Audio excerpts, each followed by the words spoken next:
Le gypaète barbu, c'est une espèce vraiment exceptionnelle, hein, à tous les points de vue, au niveau biologie, au niveau comportement, enfin, on pourrait en parler pendant des heures. En Dagne, le site est très facile d'accès. Il y a une route qui passe en dessous, un parking dont les gens viennent voir, ils voient le poussin, ils voient les adultes qui nourrissent. C'est vraiment des images exceptionnelles, des moments exceptionnels. Donc, on a toute une émulation autour de ce couple de gypaètes barbus et c'est vraiment super de voir ça, quoi.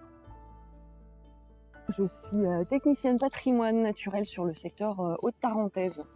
C'est-à-dire que je coordonne et j'anime la mise en place des protocoles scientifiques déclinés au niveau du secteur. Je fais partie des gens qui sont formés et habilités pour baguer et équiper de GPS les poussins et les adultes aussi de gypaètes barbus. Depuis 1983, il y a eu plusieurs programmes LIFE, donc c'est des programmes européens pour la réintroduction et la sauvegarde de l'espèce. Actuellement, il y a des LIFE en cours et notamment le LIFE GIP Connect, dont le but est de relâcher des individus dans les Cévennes pour essayer de faire une connexion entre la population des Pyrénées, qui n'a jamais disparu, et celle des Alpes, qui est issue de réintroduction. Il y a un plan national d'action pour le gypaète barbu et donc le parc participe dans le sens où on fait le suivi de la reproduction et qu'on essaye de baguer et d'équiper de GPS les poussins qui naissent en nature. L'accès au nid se fait avec des techniques de cordistes. Donc on descend avec des cordes jusque dans le nid. On a un petit créneau pour pouvoir manipuler sans risque pour le poussin.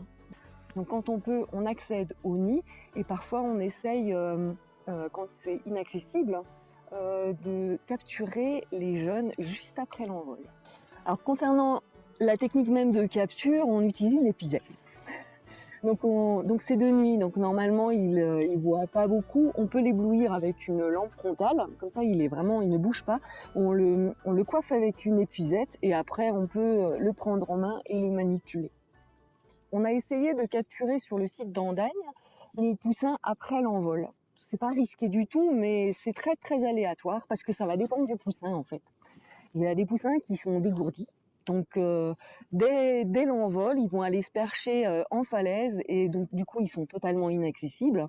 Et puis il y en a d'autres qui, ils atterrissent en pied de falaise, dans un pré ou dans un endroit où justement on peut y aller à pied et de nuit on le capture et on l'équipe de GPS, on le relâche le lendemain matin.